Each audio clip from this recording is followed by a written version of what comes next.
pada kesempatan ini kita akan membahas terkait dengan antara akhlak dan kepribadian Islam.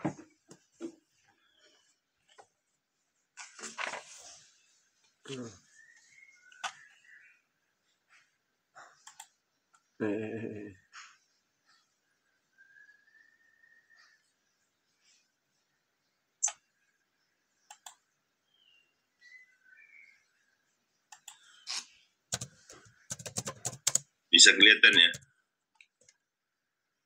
Ya, para Ustaz sekalian yang dimuliakan Allah Subhanahu wa Ta'ala. Kelihatan ya. Pada pertemuan sebelumnya ya kita pernah juga membahas terkait dengan akhlak ya dalam pandangan Islam. Artinya belum dihubungkan dengan kepribadian Islam itu sendiri. Ya. Nah, banyak ulama yang membahas bahwa Islam itu terdiri dari akidah, syariah, dan akhlak. Banyak juga ulama yang kemudian menetapkan bahwa Islam itu adalah akidah dan syariah, di mana akidah itu adalah sebagai landasan dan syariah itu sebagai sebuah sistem kehidupan yang mengatur segala dimensi kehidupan, dan akhlak itu tidak kemudian dibahas secara khusus gitu ya. Karena memang pada faktanya akhlak itu bukanlah hal yang berdiri sendiri. Misal jujur dianggap baik atau buruk itu bergantung dari perintah dan larangan Allah Subhanahu wa Ta'ala. Jadi jujur tidak bisa disebutkan baik, juga tidak bisa disebutkan buruk dari sisi jujurnya sendiri. Kemarin itu dicontohkan duduk. Duduk itu tidak bisa disebutkan baik atau tidak juga bisa disebutkan buruk sebelum ada perintah dan larangan Allah Subhanahu wa Ta'ala. Kalau duduk itu sesuai dengan perintah Allah Subhanahu wa Ta'ala, maka ini dikatakan sebagai sebuah aktivitas yang baik. Misalnya duduk di majelis taklim, ya. Duduk di iktikaf ya, di masjid. Sama-sama aktivitasnya adalah aktivitas duduk, tapi satu disebut aktivitas yang baik karena duduknya berada di majelis ta'lim yang memang Allah perintahkan untuk berada di sana ya. Seperti misalnya hadis Rasulullah SAW, jikalau kalian melihat taman-taman surga yang ada di bumi, maka singgahlah, maka berhentilah, maka hadirilah. Artinya ada perintah Allah Subhanahu wa Ta'ala untuk duduk atau hadir ya, di majelis-majelis taklim yang Allah umpamakan sebagai taman-taman surga yang ada di bumi. Nah, duduk itu akan menjadi satu hal yang buruk ya kalau kemudian duduknya itu ada di majelis judi misalnya. Aktivitasnya sama ya, tapi nilainya itu berbeda. Bisa dia baik kalau itu sesuai dengan perintah Allah Subhanahu wa Ta'ala, dan juga bisa dia buruk kalau itu bertentangan dengan perintah Allah Subhanahu wa Ta'ala. Nah, jadi akhlak itu sendiri ya, bisa kita simpulkan tidak lain adalah taat ya, bagaimana menaati atau mengikuti perintah Allah Subhanahu wa Ta'ala sekaligus menjauhi larangannya. Nah, kalau kemudian dihubungkan dengan kepribadian Islam, maka definisi akhlak sendiri ya, kita ketahui bahwa akhlak dalam bahasa Arab itu berasal dari lafaz khalq, ya, yang berarti tabiat atau ciri khas, ya, atau segala sesuatu yang berhubungan dengannya. Kalau dalam istilah, makna istilah, ya, akhlak itu adalah sifat yang diperintahkan Allah kepada seorang muslim agar dijadikan sebagai sifatnya ketika melakukan perbuatan. Nah, jadi dalam setiap perbuatan seorang muslim itu harus senantiasa terikat dengan perintah dan larangan Allah Subhanahu wa taala. Nah, inilah yang kemudian kita sebutkan bahwa dia memiliki akhlak yang baik. Jadi karena itu sifat akhlak tersebut terlihat pada diri seorang muslim ketika dia melakukan perbuatan. Nah, tampak bagi seorang muslim itu kualitas dari akhlaknya itu bukan dari penampakan wajah, ya, bukan dari penampakan fisik, sebagaimana kita bahas terkait dengan kepribadian itu, bukanlah bagaimana dia performanya, bagaimana ketampanannya, bagaimana tubuhnya, bukan itu yang dimaksud dengan kepribadian. Sama halnya dengan akhlak, ya, bahwa akhlak seorang muslim itu tidak bisa dinilai dari penampilannya, tetapi akan bisa dinilai dari bagaimana dia melakukan aktivitas. Ya. Nah, dalam buku ini ada diberikan beberapa contoh, ya, terkait dengan akhlak yang baik tadi. Nah, misalnya terkait dengan khusyuk, ya, ketika beribadah. Ini adalah perintah Allah Subhanahu wa taala, ya, bahwa dalam melaksanakan sholat itu dianjurkan kita untuk senantiasa khusyuk, sadar akan hubungan kita dengan Allah. Ketika kita melaksanakan aktivitas sholat, ya, sebaiknya dan selayaknya dari mulai aktivitas takbir sampai dengan salam, kita senantiasa terkoneksi kesadaran kita dengan Allah Subhanahu wa taala. Terkadang memang khusyuk ini, ya, sulit untuk dilakukan, bahkan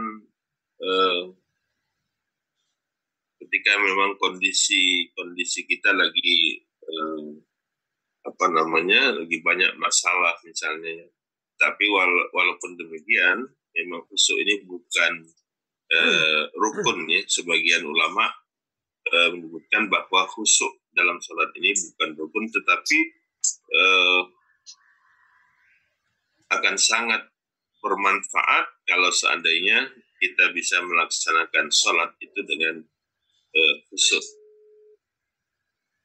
Kemudian misalnya lagi jujur, ya, ketika bermuamalah. Nah, ini juga perintah, ya, bahwa kita dalam bermuamalah tidak boleh menipu dalam berjual beli misalnya, ya, atau dalam hal-hal yang lain, ya. Kalau senantiasa jujur, artinya jujur dalam bermuamalah ini adalah perintah Allah Subhanahu wa taala. Kemudian apalagi bersifat lemah lembut, ya, ketika kemudian berdiskusi dengan seseorang. Nah, ini juga diperintahkan, ya, bahwa kita dalam memberikan argumentasi itu tidak bisa bersifat emosional, tidak juga kemudian bersifat keras, ya. Karena agama ini atau dakwah itu sifatnya mengajak, ya, bukan kemudian mengejek. Ya, dakwah ini merangkul, ya, bukan kemudian memukul. Ya, artinya kelembutan inilah yang akan kita kedepankan ketika kita berdakwah, ketika kita mengajak seseorang itu kepada Islam. Nah, Allah Subhanahu wa taala berfirman di dalam Quran surah Al-Imran ayat 59 ini menggambarkan bagaimana akhlaknya Rasulullah SAW. Ya. Bagaimana sikap atau perilaku Rasulullah SAW dalam mendakwahkan Islam di tengah-tengah masyarakat Arab pada waktu itu. A'udzubillahi minasyaitonir rajim. Bismillahirrahmanirrahim. Fabima rahmatin minallahi lintarahum walau kunta fazzan ghalidhal qalbi lan fadhu min haulik. Maka disebabkan rahmat dari Allah lah kamu seharusnya bersikap lemah lembut terhadap mereka. Jika kamu bersikap keras dan berhati kasar, tentu mereka akan menjauhkan diri dari kamu. Jadi sikap yang lemah lembut ini harus dikedepankan ketika kita menyampaikan Islam di tengah-tengah masyarakat. Jadi tidak bisa kemudian dengan sikap yang keras ya, atau kemudian sikap yang kasar. Maka kalau ini yang kemudian kita lakukan, kita kedepankan, pasti orang-orang akan menjauh. Dan inilah yang dilakukan oleh Rasulullah SAW sebagai tauladan kita dalam kehidupan. Nah, para ustaz sekalian yang dimuliakan Allah Subhanahu wa taala, nah harus juga kita pahami bahwa lemah lembut itu tadi bukanlah perkara yang bisa kita nilai dari aktivitas lemah lembutnya, ya. Tetapi baik dan buruk sikap lemah lembut itu ya, sekali lagi bergantung kepada perintah dan larangan Allah. Lemah lembut itu baik kalau itu berkaitan dengan mengajak ya, orang ke jalan Allah Subhanahu wa taala, tentunya dengan hikmah, dengan argumentasi yang kuat. Ya. Tetapi ada sikap yang harus kita tunjukkan, bukan harus lemah lembut ya. Jadi meskipun pengemban dakwah tersebut lemah lembut dalam berdiskusi dengan orang, tetapi ya tetap harus tegas. Artinya kita juga harus tegas dan berani untuk meluruskan kesalahan orang atau pemimpin yang zalim. Ya. Nah ini artinya di satu sisi kita memang lemah lembut untuk mengajak orang untuk mendakwahkan Islam ini kepada orang lain agar mereka mau meliriknya, ya, kemudian mereka mau mengikutinya. Tetapi di satu sisi sikap tegas, sikap berani, ya, menentang, itu harus ditunjukkan kalau itu berkaitan dengan kezaliman, kalau itu berkaitan dengan kesalahan dalam menjalankan hukum, gitu ya. Nah, Rasulullah SAW bersabda, penghulu para syuhada itu adalah Hamzah bin Abdul Muthalib, serta orang yang mendatangi penguasa yang zalim lalu memerintahkannya kepada kebaikan, lalu mendakwahkannya, ya, mendakwahinya dan mencegahnya dari keburukan, kemudian penguasa itu membunuhnya. Nah, menasihati penguasa tentunya bukan satu aktivitas yang lemah lembut, gitu. Tapi memang tegas, ya, antara kebenaran dan kebatilan, menunjukkan bahwa apa yang dilakukan oleh para penguasa adalah satu kezaliman ketika mereka tidak menjalankan aturan-aturan Allah Subhanahu wa taala. Dua hal yang tadi, ya, kalau sikap lemah lembut yang pertama ketika kita mendakwahi orang, ketika kita mengajak orang kepada Islam, mungkin ini tidak akan memiliki resiko. Ya.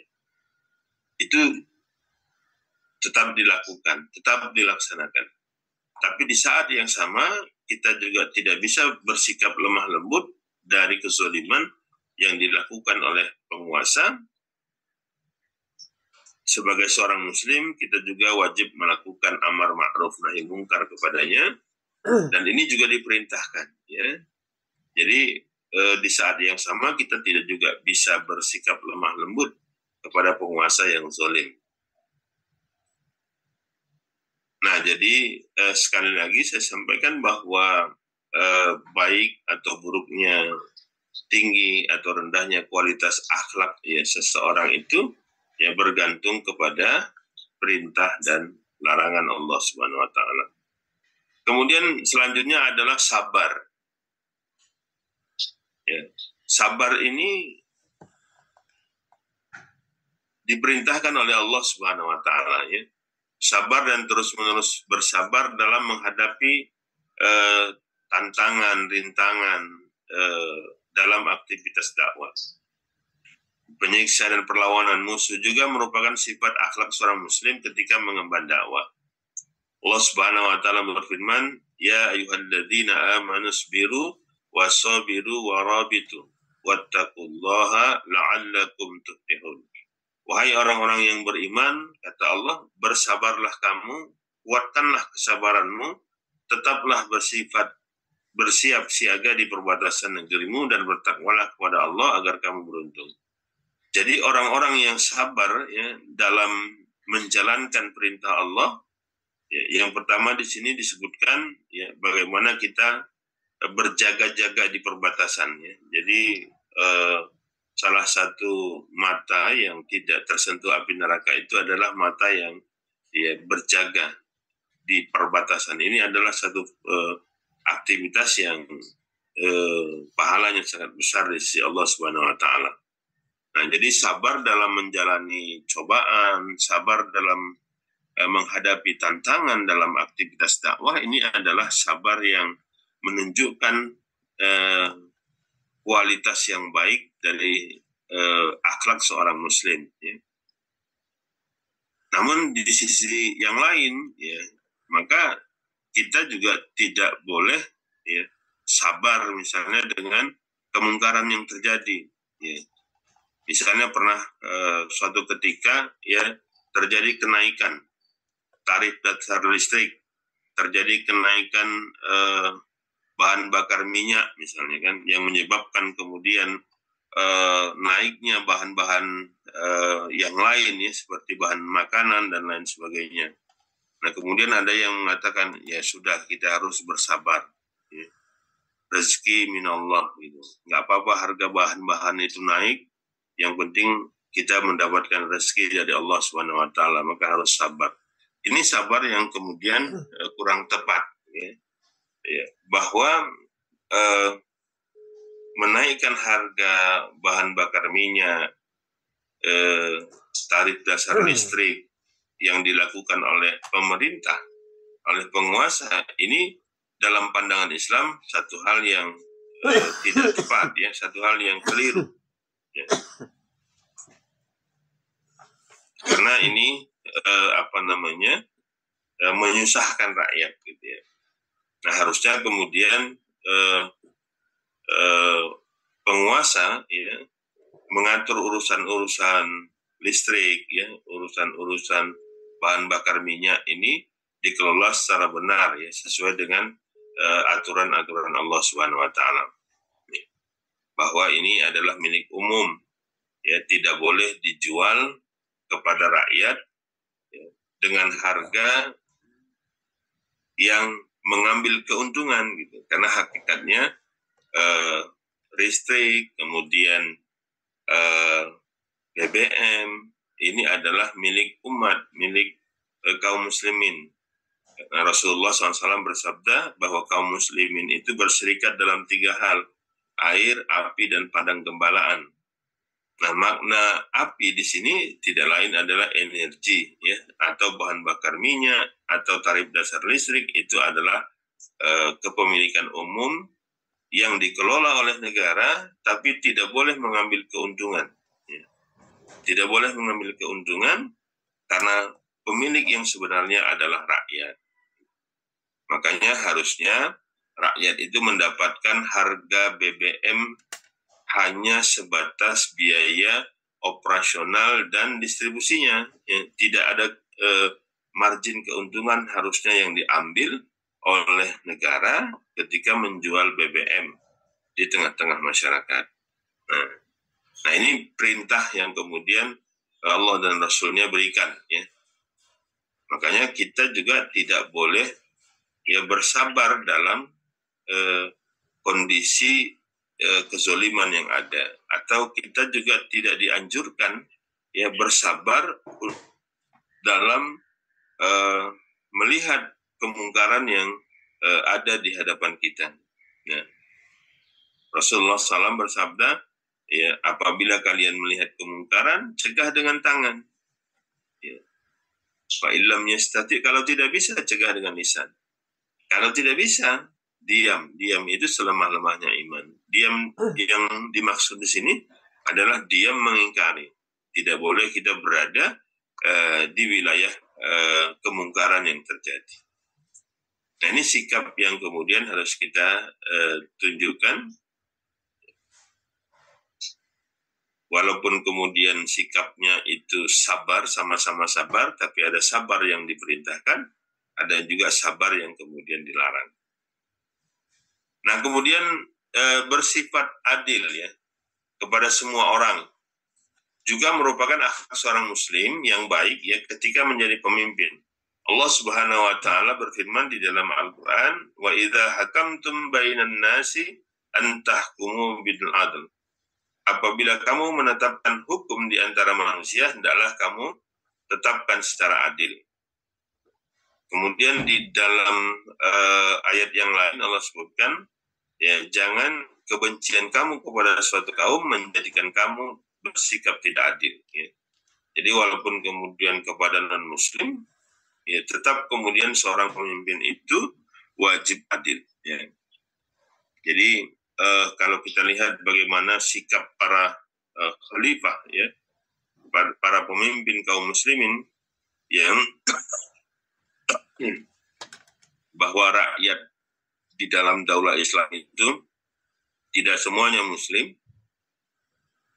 ada ahlu zimmah, ya, ada orang-orang yang tetap berada dalam agamanya, tapi dia menjadi bagian dari kewarganegaraan daulah Islam, maka mereka itu tetap diayomi, tetap dilindungi, ya, selama mereka bayar jizyah. Ya. Nah, sepanjang sejarah kita melihat bagaimana para khalifah itu ya pernah berperkara dengan orang-orang ahlu zimmah, ya, dengan orang-orang kafir, dan perkara itu dimenangkan oleh orang-orang kafir. Nah ini menunjukkan bagaimana keadilan itu bisa terwujud ya. Misalnya Ali bin Abi Thalib yang pada waktu itu berperkara dengan seorang Yahudi terkait dengan baju besinya.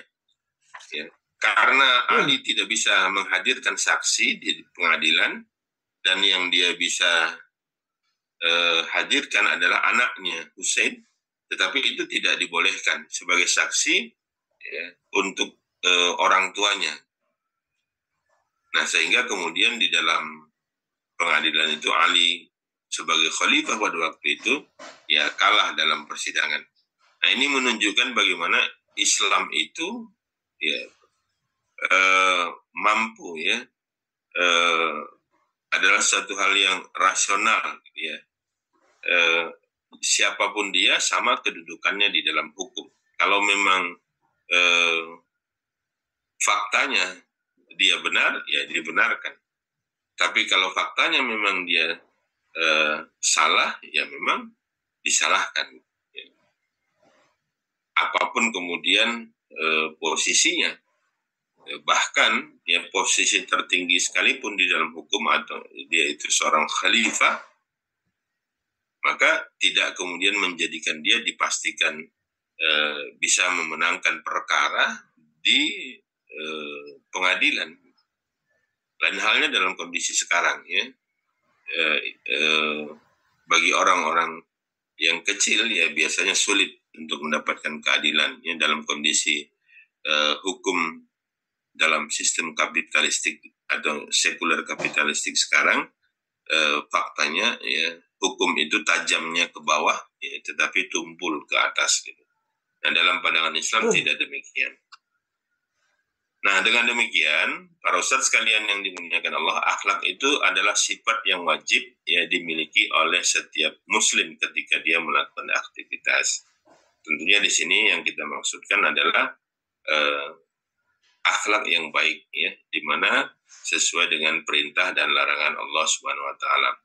Nah, sebagai seorang muslim, pertimbangan melaksanakan akhlak yang baik tadi ya bukanlah karena pertimbangan materi ya. Misalnya ya karena mengharapkan keuntungan dari kebaikannya. Misal seorang pedagang dalam Islam ketika dia bersikap jujur, haruslah sikap jujur itu dilandasi keimanan kepada Allah. Bahwa sikap jujur itu haruslah muncul dari kesadaran dia kepada Allah Subhanahu wa taala. Sikap jujur itu haruslah muncul dikarenakan diperintahkan oleh Allah Subhanahu wa taala dan dia ingin mendapatkan ridho Allah Subhanahu wa taala. Bukan karena ingin dipercaya oleh orang. Ya, kalau nanti dia jujur, dipercaya oleh orang, maka dagangannya pasti akan laku. Nah, ini niat yang salah. Ya. Satu dapat pahala, yang satu tidak dapat pahala. Ya. Kalau niatnya jujur itu karena menjalankan perintah Allah, maka ini Allah akan berikan pahala sebagai sebuah amal soleh. Beda halnya ketika seorang pedagang itu bersikap jujur karena ingin dagangannya laris. Ya, ketika orang percaya kepadanya, kemudian akan membeli dagangannya dan dia akan mendapatkan keuntungan. Nah, ini tidak akan mendapatkan ridho Allah Subhanahu wa taala. Atau kemudian ketika melaksanakan akhlak yang baik tadi, aktivitas itu dilandasi dengan pertimbangan emosionalnya, ingin dipuji orang. Ya ini manusiawi lah ya. Sebagai seorang manusia tentu kita akan merasa senang kalau dipuji gitu ya. Nah, jadi ketika aktivitas-aktivitas yang Allah perintahkan itu ya jangan sampai kemudian dikotori oleh niat-niat yang selain Allah Subhanahu wa taala. Disinilah pentingnya ya niat yang benar ya dalam aktivitas yang kita lakukan, baik itu berkaitan dengan perintah Allah, juga berkaitan dengan larangan Allah Subhanahu wa taala yang kita tinggalkan. Jadi semata-mata semua itu kita laksanakan untuk mendapatkan ridha Allah ya, bukan mengharapkan pujian ya orang lain. Nah, para ustadz sekalian yang dimuliakan Allah Subhanahu wa taala, namun sifat-sifat tersebut ya, yaitu akhlak yang tadi direalisasikan dalam setiap perbuatan ya karena pertimbangan perintah ya Allah Subhanahu wa taala, karena Allah yang perintahkan, dan ketika kita meninggalkannya juga karena itu adalah larangan Allah Subhanahu wa taala. Nah, merealisasikan sifat akhlak ini pada dasarnya melaksanakan perintah Allah, baik itu yang wajib, yang sunnah, ya, untuk dilaksanakan, atau yang haram, atau yang makruh untuk dikerjakan, ya, karena itu adalah larangan Allah Subhanahu wa taala. Maka untuk meningkatkan kualitas kepribadian Islam seorang muslim, ya, sehingga menjadi kepribadian yang kuat dan tinggi, maka seorang muslim wajib memperhatikan dan menjaga akhlak dalam perbuatannya. Nah, makanya ini berkaitan erat ya dengan kepribadian Islam. Artinya seorang muslim yang memiliki kepribadian Islam yang kuat, yang baik, dengan kualitas yang baik, maka dia senantiasa akan melaksanakan setiap aktivitas perbuatannya ya, menjaga akhlak atau menyesuaikan dengan setiap perintah dan larangan Allah Subhanahu wa taala. Karena itu akhlak yang agung tidak bisa dipisahkan dari ciri kepribadian Islam yang kuat dan luhur. Jadi ada keselarasan ya antara kepribadian Islam ini dengan akhlak. Makin tinggi akhlak seseorang, makin kuat dia berpedoman kepada perintah dan larangan Allah, itu akan menunjukkan makin tinggi, makin baik ya kepribadian seseorang. Ya baik, mungkin ini yang bisa saya sampaikan. Ada yang mau kita diskusikan, tafadhol. Kalau saya bisa jawab, saya jawab ya. Kalau tidak mungkin nanti jadi PR. Saya kembalikan ke Bang Pakat. Ya, baik Ustaz. Syukur Ustaz. Baik ya Bapak, kita buka diskusi tanya jawab ya tentang antara akhlak dan kepribadian Islam. Nah, kita punya waktu lebih kurang 15 menit. Jadi yang mau bertanya, dipersilakan.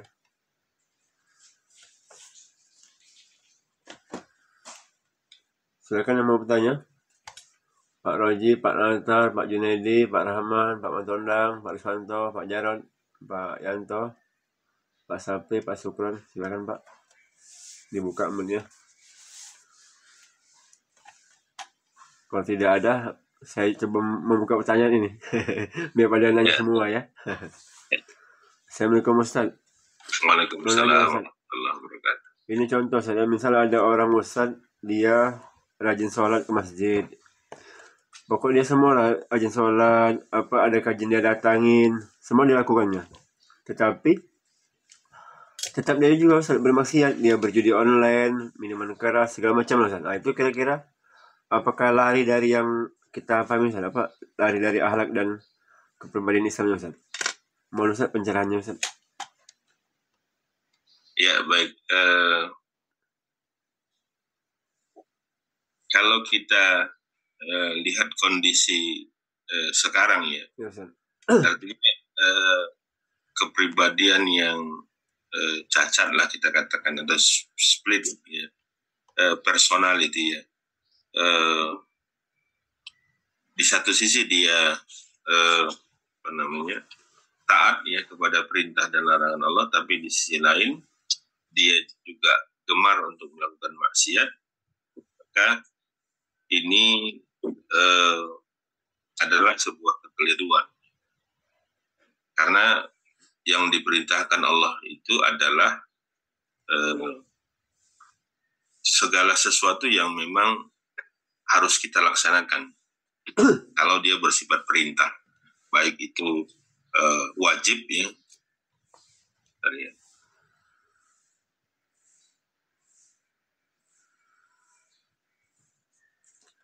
Nah, ya, baik itu perintah yang wajib, maka wajib untuk kita laksanakan. Tidak boleh ditinggalkan. Kalau kemudian perintahnya sunnah, ya, diupayakan untuk dilaksanakan. Ya, walaupun tidak berdosa ketika kita tinggalkan.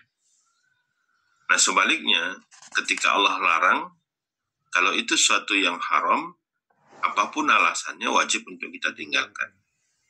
Ya, apakah itu ada manfaatnya? Ya, misalnya judi, memang diperintahkan khamar, Allah perintahkan untuk ditinggalkan. Walaupun memang tidak dipungkiri, ya bisa jadi itu ada manfaatnya gitu. Tetapi ketika Allah sudah haramkan, maka tidak lagi dihitung apakah di situ ada manfaat ya atau hal yang lain. Ketika Allah sudah haramkan, ya sudah ditinggalkan. Atau kemudian meninggalkan sesuatu yang makruh ya. Nah, jadi inilah harusnya pandangan yang lahir ya dari keyakinan kita kepada Allah Subhanahu wa taala, yang lahir dari akidah Islam yang kita miliki. Ya, tidak terjadi split personality ya, atau perbedaan seorang di saat yang sama dia melaksanakan perintah dan larangan Allah, kemudian dia juga melaksanakan keharaman ya di sisi Allah Subhanahu wa taala. Berarti ini ada sebuah kekeliruan ya. Bisa jadi kekeliruannya ini dikarenakan hawa nafsu yang memang menguasai akidahnya atau menguasai pemahamannya gitu. Mungkin dia sudah punya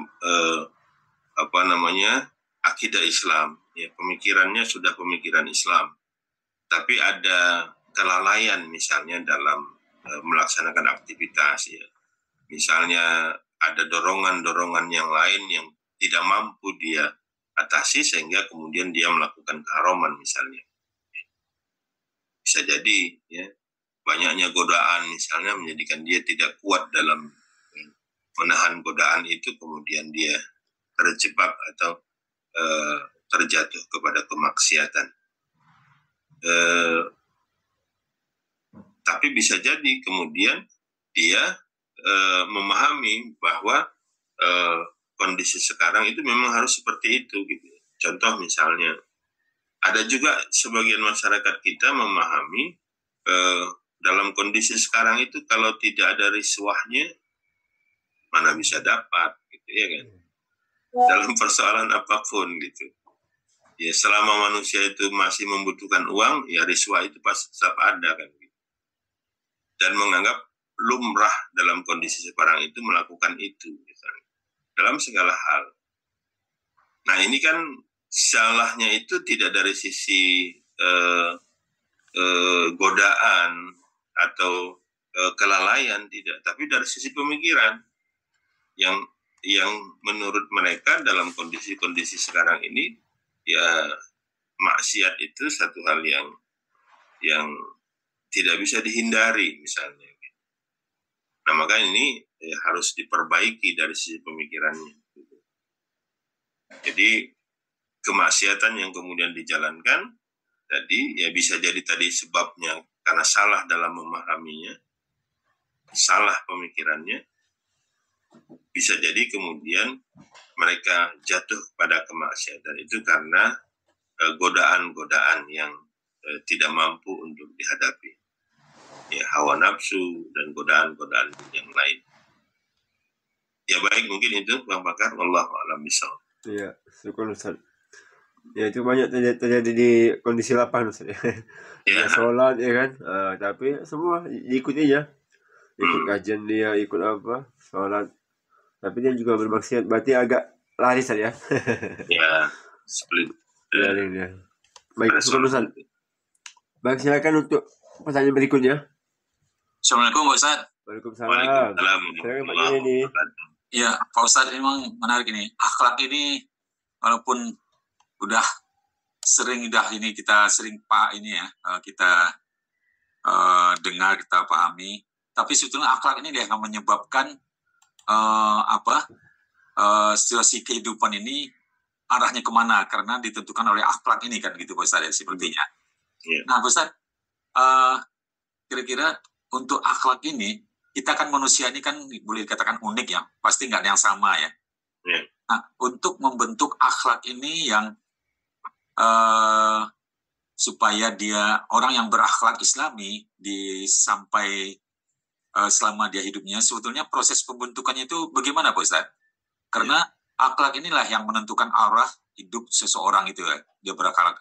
Terutama apalagi akhlak ini untuk orang-orang yang bisa menentukan, mengambil kebijakan arah hidup orang-orang banyak gitu Ustaz. Gimana kan akhlak ini yang menentukan sebetulnya Ustaz? Yeah. Gimana Ustaz ininya untuk pembentukan akhlak ini yang betul-betul bukan perbuatan yang dibuat-buat gitu Ustaz, betul udah timbul dari hati perbuatan yang murni dari perbuatannya itu Ustaz. Iya. Baik.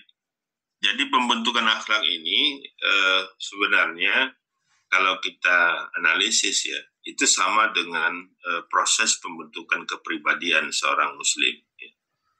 Bahwa unsur kepribadian itu dua, ya. Pertama adalah dari sisi pemikiran dan pemahaman. Yang kedua adalah nafsiyahnya.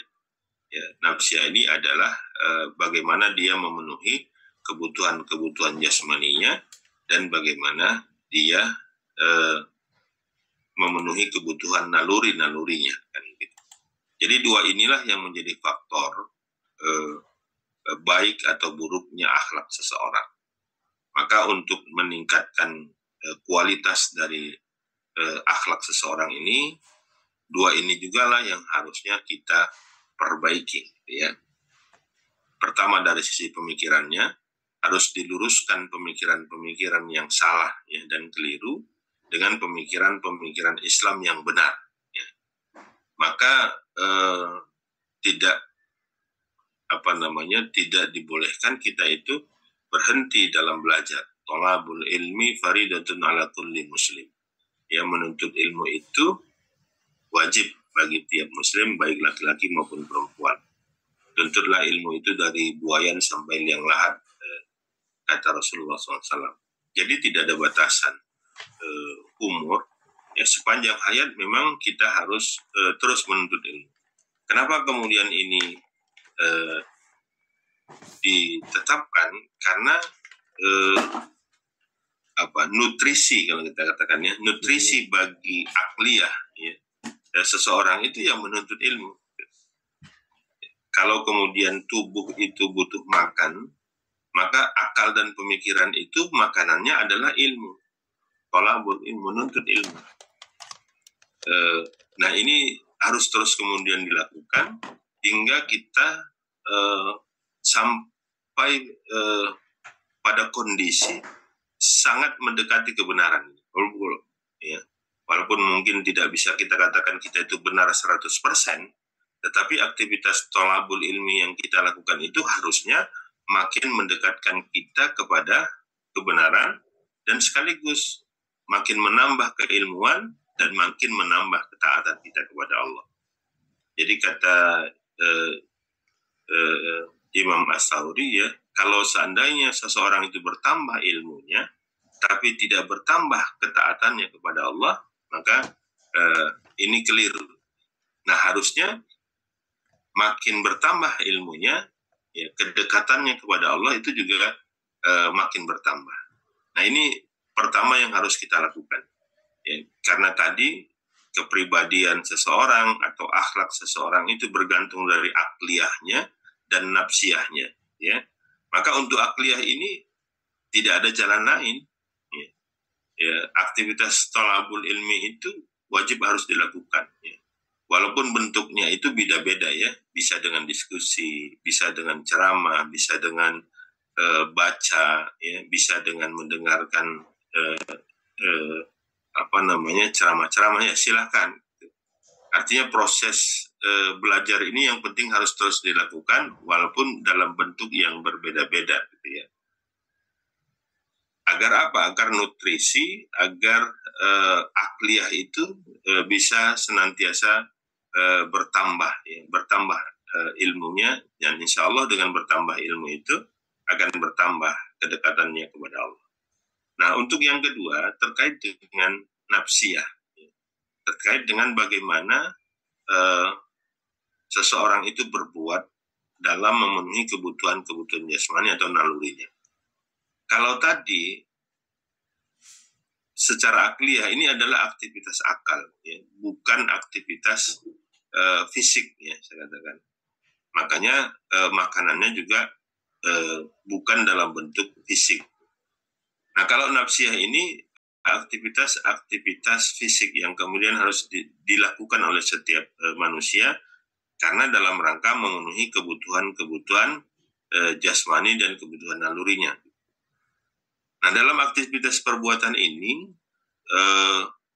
ada 3 hal yang dibutuhkan ya untuk menjaga kita terhindar dari kemaksiatan.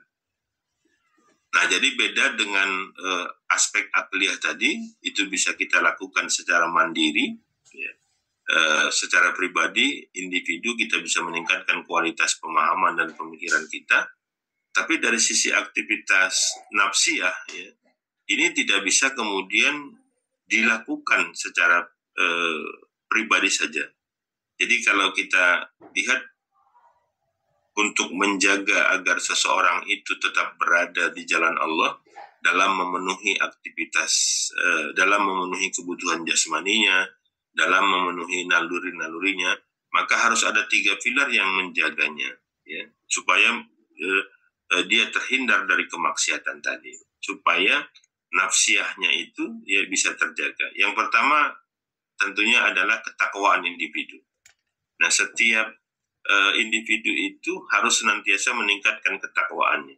Kalau di dalam hadis itu disebutkan seorang muslim itu yang hari ini lebih baik dari hari kemarin adalah muslim yang beruntung. Kalau hari ini sama dengan yang kemarin, maka dia adalah orang yang merugi. Kalau hari ini lebih buruk dari hari kemarin, ya amal-amalnya, ini ada orang yang celaka. Nah, artinya dari hari ke hari, seiring dengan berjalannya waktu, ya kualitas amal solehnya ini harus lebih meningkat. Itulah orang-orang muslim yang beruntung. Nah, pertama ketakwaan individu tadi, ya. Setiap orang-orang yang bertakwa itu tentu akan senantiasa menyesuaikan setiap aktivitasnya dengan perintah dan larangan Allah. Ya. Orang-orang yang bertakwa ini adalah orang-orang yang sadar akan hubungannya dengan Allah. Orang-orang yang sadar senantiasa diawasi oleh Allah Subhanahu wa taala. Nah, tetapi ketakwaan individu ini tidak cukup. Ya, tidak cukup untuk menjaga dia dari kemaksiatan. Kenapa saya katakan tidak cukup? Karena dia manusia. Ya. Manusia itu bisa salah dan lupa. Ya. Kata Rasulullah, manusia itu tempatnya salah dan lupa. Ya. Satu. Yang kedua, manusia itu memang punya potensi untuk itu. Ya. Manusia itu punya potensi untuk salah. Manusia itu punya potensi untuk berbuat maksiat. Gitu. Makanya tidak mencukupkan diri ya dalam Islam itu hanya meningkatkan ketakwaan secara individu. Yang kedua itu ada pilar yang kedua itu kontrol masyarakat. Ya watawasau bil haq watawasau bis sabr. Seorang muslim itu tidak hanya meningkatkan ketakwaan individunya, tapi juga harus care, harus peduli dengan lingkungan sekitarnya. Ya. Amar ma'ruf nahi mungkar. Ini harus jalan. Artinya apa? Kalau kita lihat bagaimana masyarakat yang dibangun oleh Rasulullah ketika hidup di Madinah, maka para sahabat itu tidak akan pernah diam dengan kemungkaran yang ada di hadapannya. Makanya di dalam Islam, ijma sahabat itu menjadi sebuah hukum. Ketika para sahabat itu berijma, bersepakat, maka itu kebenaran. Ya, karena sikap atau para sahabat itu adalah orang-orang yang lurus gitu. Mereka tidak akan diam ketika ada kemungkaran di hadapan mereka. Makanya ketika ada pendapat satu orang sahabat kemudian tidak dianulir atau tidak diprotes atau disepakati oleh sahabat yang lain, maka ini menjadi hukum. Ya, maka yang kedua ini harus ada. Ya. Kita tidak hanya kemudian melakukan peningkatan kualitas atau amal soleh kita secara pribadi, tapi kontrol masyarakat. Nah, yang ketiga, memang dalam aktivitas menjaga kita dari kemaksiatan itu, ya butuh penerapan hukum ya, dari negara. Jadi orang yang berbuat kebaikan itu, atau kita katakanlah aktivitas yang wajib itu, seperti misalnya sholat, ya, itu aktivitas wajib yang Allah perintahkan. Tetapi tidak akan menjadi wajib ya dia ketika tidak ada hukuman bagi orang yang meninggalkan. Seperti model sekarang ini ya, sholat itu memang wajib 5 waktu. Tapi dari sisi pelaksanaan itu tidak wajib gitu. Ya. Dari sisi moral, etika iya, dari sisi pemahaman agama iya. Tapi dari sisi realitas tidak terlihat kewajibannya. Ya. Kenapa? Terlihat malah mubah hukumnya sholat 5 waktu itu. Kenapa? Karena tidak ada hukuman bagi orang-orang yang tidak sholat yang dilakukan oleh penegak hukum. ya, riba itu jadi wajib hukumnya. Karena apa? Ya, tidak ada kebolehan untuk, atau ada ada tekanan ya dari sisi aturan untuk wajib membayar riba tadi, gitu kan. Nah, inilah bagaimana pentingnya ya peran negara, itu pilar yang ketiga dalam pelaksanaan hukum-hukum di tengah-tengah masyarakat. Nah, jadi 3 pilar inilah yang harus ada untuk menjaga kita dari kemaksiatan yang berkaitan dengan amal-amal atau perbuatan-perbuatan yang nampak.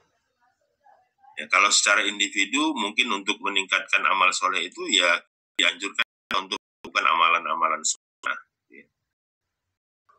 Tidak cukup itu tadi dan kualitas ya, harus juga dengan kontrol masyarakat, ma'ruf nahi munkar yang dilakukan, dan yang ketiga adalah penerapan hukum ya bagi negara. Jadi boleh kita katakan percuma kewajiban itu ya kalau sebenarnya ada hukuman bagi orang-orang yang melanggar kewajiban-kewajiban itu. Nah, begitu. Termasuk yang haram, percuma dia dihukumi haram kalau seandainya tidak ada hukuman secara fisik ya yang kemudian diberikan kepada orang-orang yang melakukan keharaman itu. Nah, jadi lengkapnya ya tadi ketakwaan individunya baik, kemudian kontrol masyarakatnya baik, ya sepaham, sepemahaman. Kalau baik menurut Allah maka baik menurut kita. Ya, kalau itu maksiat menurut Allah, maksiat menurut kita, dan kita membencinya, yang membencinya. Dan yang ketiga tentunya dibutuhkan penerapan hukum ya oleh negara supaya hukum itu bisa berjalan gitu, sesuai dengan ketentuan-ketentuan yang berlaku, ketentuan Allah Subhanahu wa taala. Ya mungkin itu ya Ustaz, Allahu a'lam bishawab. Iya Ustaz, alhamdulillah Ustaz. Ya mungkin sedikit Ustaz, mungkin ya kalau kita manusia ini memang godanya berat sekali, ada syaitan yang diciptakan. Nah, kalau kita lihat dari Rasulullah itu kan waktu kecilnya itu kan udah dibelah dadanya, dibersihkan nanti ya, maka terjaga ya Ustaz ya. Nah, kalau umatnya mungkin di sini yang kita harus mencontoh Rasulullah. Nah, Rasulullah kan dari kecil itu memang betul-betul terjaga akhlaknya sampai ini ya Ustaz ya. Karena dulu mungkin ditanya udah pernah dibelah dadanya, dibersihkan hatinya itu Ustaz ya. Iya, itu Ustaz. Ya, betul. Yaitu salah satu bentuk penjagaan Allah ya kepada beliau, karena beliau memang sudah dipersiapkan ya, dari awal itu untuk menjadi seorang nabi dan rasul. Nah, apa yang kemudian beliau lakukan ya sebagai tauladan yang bagi kita seorang muslim ya, tentunya beliaulah figur ya yang wajib untuk kita contoh, dan harusnya mungkin juga lebih ya. Jadi amal yang beliau buat itu 10 misalnya ya, beliau lakukan itu di saat beliau itu dijamin masuk surga kan gitu. Artinya ada jaminan dari Allah bahwa apapun yang dilakukan oleh beliau itu dimaafkan ya, artinya tidak kemudian menyimpang dari perintah dan larangan Allah. Artinya beliau itu punya jaminan, sudah ada jaminan masuk surga. Nah, harusnya kita ini yang memang tidak ada jaminan masuk surga, amalnya itu harus lebih besar gitu, harus lebih kuat ya, seharusnya begitu. Ya, tetaplah kemudian kita berusaha ya, walaupun mungkin tidak sama dengan kualitas amal soleh beliau, tapi ya paling tidak mendekati lah. Amin. Amin.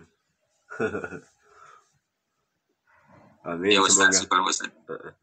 Baik ya Bapak semuanya, mohon maaf dan mohon izin, kita sudah hampir jam 7 ya. Insya Allah kita sambung kembali di besok ya, hari Jumat, tentang fikih muamalah. Kalau yang ini kita sambung nanti Kamis depan insya Allah.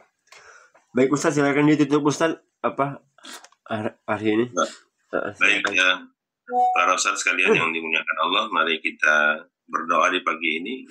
Mudah-mudahan dengan kemuliaan majelis ilmu ini Allah ijabah doa-doa kita. Amin, amin, amin. Berikan hal-hal yang terbaik buat kita di hari ini, rezeki terbaik ya, kemudian amal-amal soleh terbaik insyaallah. Summa ala hajihinnya al-fatihah.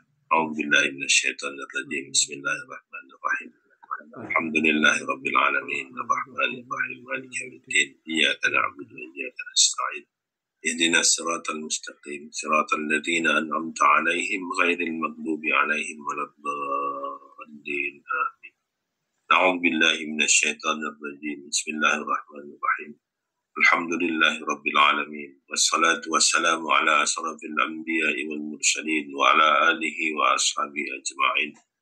Allahumma ighfir lana dhunubana wa liwalidayna warhamhuma kama rabbayana saghira wa li jami'il muslimin wal muslimat wal mu'minina wal mu'minat al ahya'i minhum wal amwat bi rahmatika ya arhamar rahimin.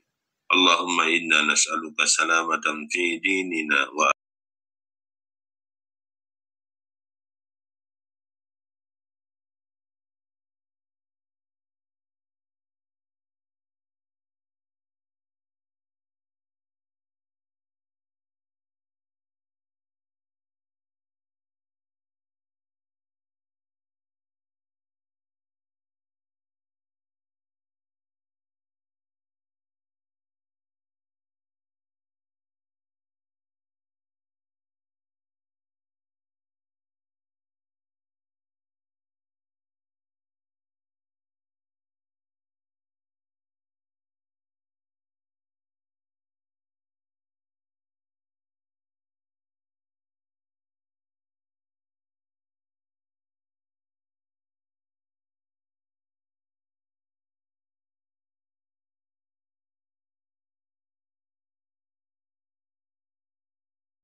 memberi rezeki kepada siapa yang engkau kehendaki. Seandainya hari ini ya Allah ada di antara kami yang sedang sakit, angkat penyakitnya. Amin ya Allah.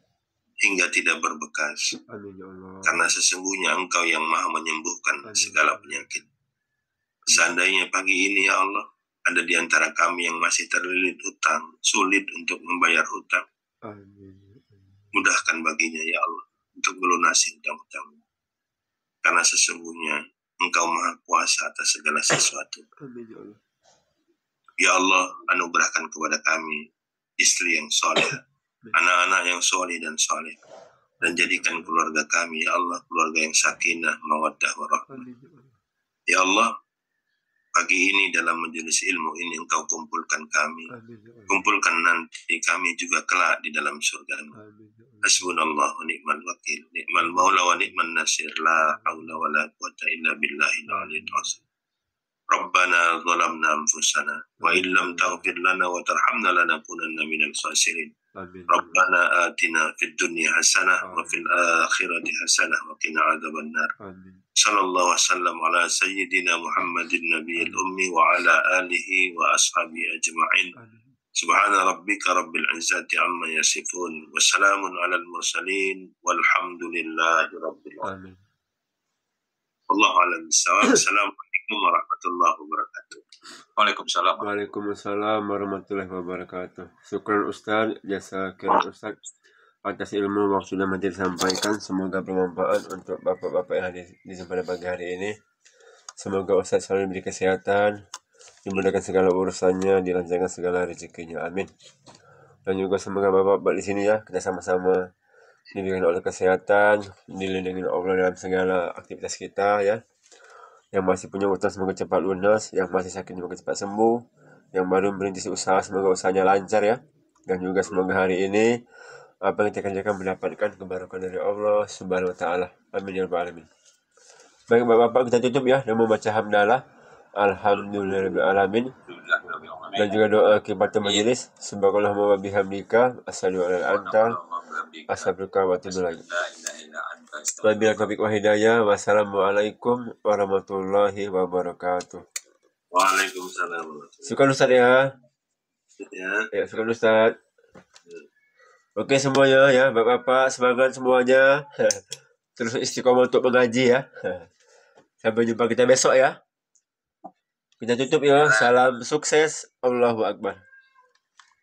Assalamualaikum warahmatullahi wabarakatuh. Waalaikumsalam.